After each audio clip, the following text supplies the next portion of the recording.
Doutor Antônio, em poucas palavras, o que é uma intervenção cívico-militar? É uma ação política direta da nação quando os instrumentos políticos representativos não estão funcionando. Então a nação precisa intervir para salvar a coisa pública. E por que o Brasil necessita de uma intervenção atualmente? Porque nós estamos vivenciando um vácuo político institucional. O que é vácuo político institucional? É a relativização do poder do Estado. Ou seja, nós temos ambientes sociais em que o poder do Estado não se opera. Por exemplo, as favelas, as periferias, os acampamentos do sem terra, por exemplo. E as cadeias? A cadeia é um absurdo, porque cadeia tem que ter disciplina máxima. E você tem uma cadeia entregue a si mesma. O crime é que manda na cadeia. Isso tudo é relativização do poder do Estado. E o Estado foi criado para proteger as pessoas e não para proteger o crime, como vem acontecendo. E como é que seria essa intervenção no Brasil? Veja, a Constituição Federal, sabiamente, sabedoria dos seus redatores, não dos políticos que debateram a Constituinte, sabiamente ela estabeleceu no artigo 1º e no artigo 142 que a sociedade pode ter uma ação política direta através dos seus instrumentos de força, que são os seus exércitos. Qualquer nação tem o exército como instrumento de garantia. E é assim que se opera. A nação, junto com os seus mandatários militares, intervém no processo político, afasta o crime do poder do Estado, faz uma adequação de mecanismos institucionais e convoca eleições gerais. E quais seriam as consequências de uma intervenção cívico-militar? O Brasil, em primeiro lugar, ganharia estabilidade política e econômica, em segundo lugar. O que o mundo precisa, um Brasil forte para comprar e vender mais. E abastecer os mercados com seus produtos agrícolas e minerais. Sim. Essa é a consequência. Então o Brasil sairia da 7ª ou 8ª potência e em 2 anos iria para 3º lugar. Nós ultrapassaríamos o Japão com certeza. Sim. Em 2 anos apenas. Beleza. E qual a diferença de uma intervenção cívico-militar comparado com o tal chamado golpe militar de 64? Veja, em 64 o ambiente era diferente. O Brasil era uma província poeirenta que vivia a Guerra Fria, que era instrumento do poder real, que é uma guerra que realmente não ocorreu, que as potências sempre se entenderam. Agora, os países periféricos viviam uma guerra sangrenta que não traduzia a realidade. O Brasil temia que a ideologia tomasse conta da sua vida, afastando as suas crenças e o convívio social adequado. E uma intervenção? Houve a intervenção, e naquele tempo, eu digo naquele tempo que faz tempo mesmo, 64, houve uma intervenção cívico-constitucional também. Só que o povo só participou da intervenção propriamente dita. Em seguida se afastou da coisa pública. E a proposta atual é que o povo continue, mas como? Como fiscal do exercício do poder. São esses mecanismos de fiscalização que nós temos que apropriar o mecanismo do Estado. E quanto tempo duraria uma intervenção até que se estabelecessem novas votações e eleições? Em primeiro lugar, a intervenção propriamente dita, o país tem que funcionar rapidamente, com uma nova feição. Você tem que alterar a Constituição, dotando-a de mecanismos que possibilitem que a sociedade fiscalize o exercício do poder.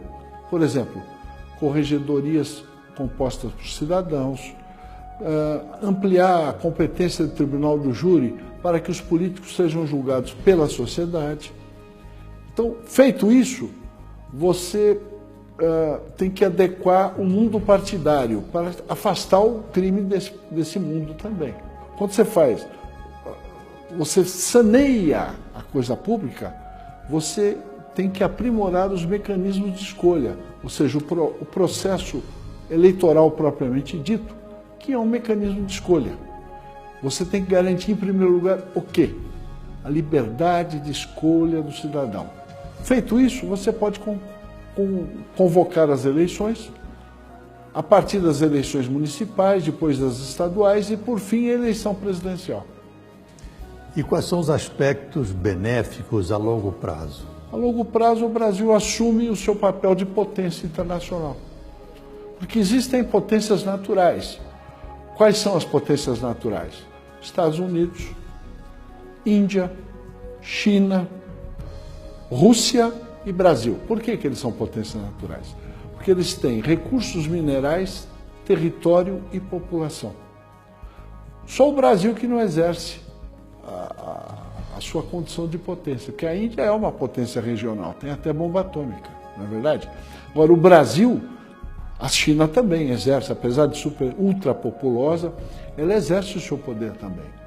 O Brasil não, a única potência natural é o Brasil e não exerce o seu poder. Então, vamos abordar um aspecto internacional. A gente, nas reuniões, se fala muito sobre o controlador.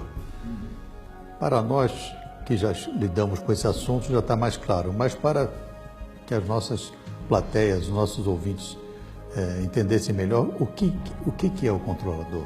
Bom, veja, todo mundo tem a impressão que o que nos cerca, o mundo existente, é de geração espontânea. Não é.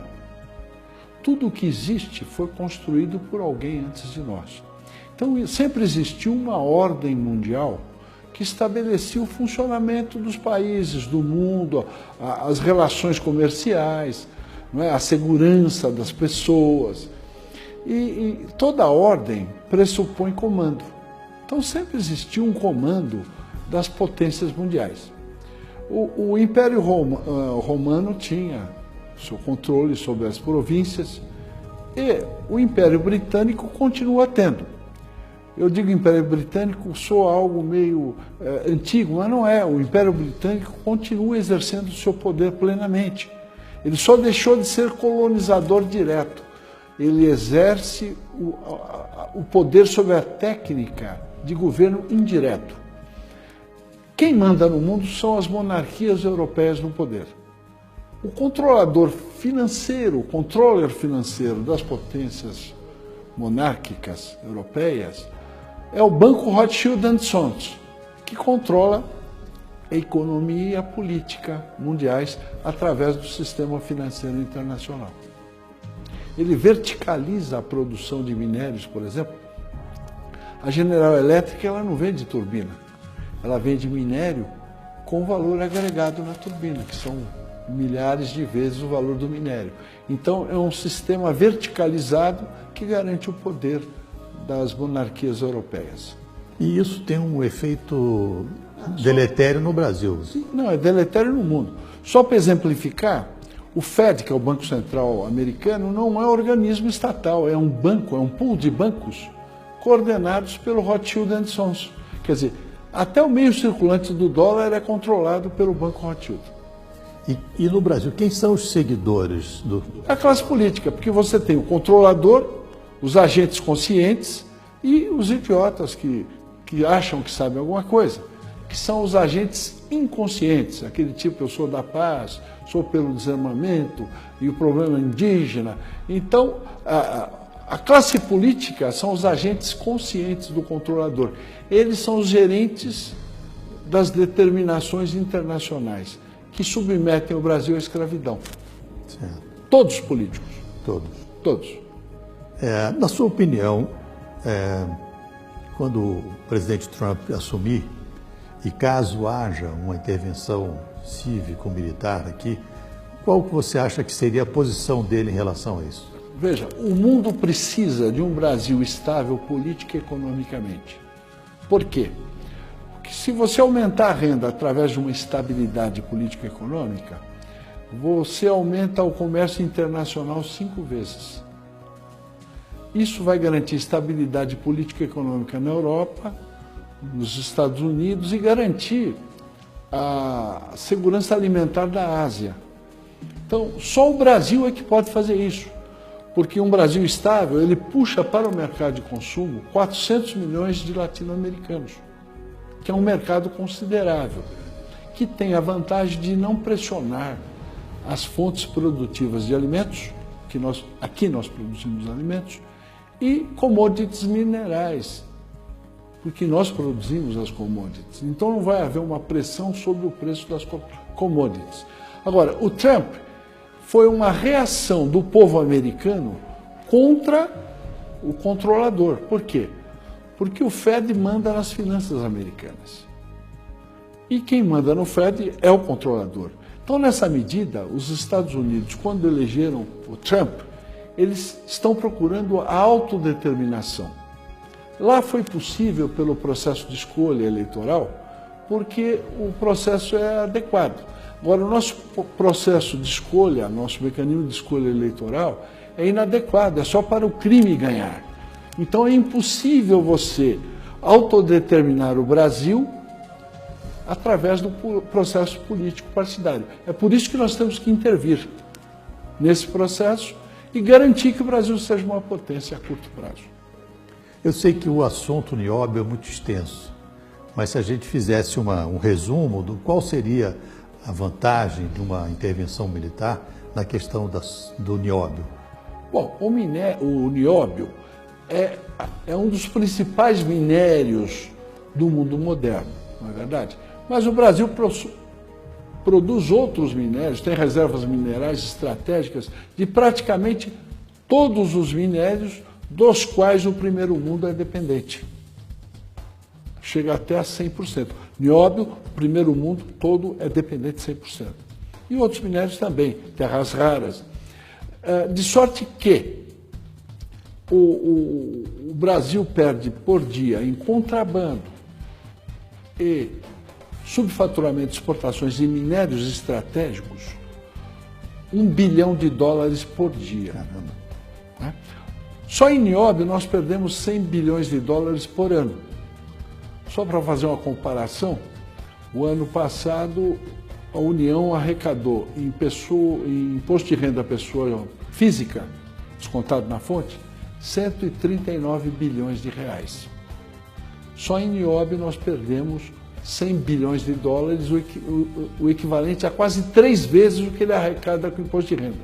Então, se você estancar a sangria das receitas com exportações de minérios, você vai reduzir os impostos a menos de 30% do que você paga hoje. Com o imposto único, você passa a pagar 17% ao ano. Com a malha tributária de hoje, é 36%. Mas dependendo da faixa salarial, é muito mais. Porque, por exemplo, quem ganha R$10 mil paga 30% de imposto de renda, fica 7%. Desconta INSS e outras coisas, o sujeito leva 6 mil para casa. Só que do que ele consome, 50% é imposto. Então ele ganha 10 e fica com 3. Na realidade, quem ganha R$10 mil, que é uma classe média forte, ele paga 70% de impostos, o que é um absurdo. Isso é escravidão. Escravidão. Né? Porque o escravo, acho que ele tinha garantia de teto, garantia de comida e de roupa e de saúde. Que o patrão dele queria que ele tivesse saúde para trabalhar. Nós não temos garantia de nada disso e pagamos 70% de impostos. É um absurdo. Né? Não, isso é escravidão. Total. Né? Você trabalhar à custa de comida é escravidão. Né? Eles falam tanto de escravidão do homem pelo homem. No Brasil, o governo escraviza o povo. Como é que é? Nós temos que estender a lei áurea para o terceiro milênio. Com certeza.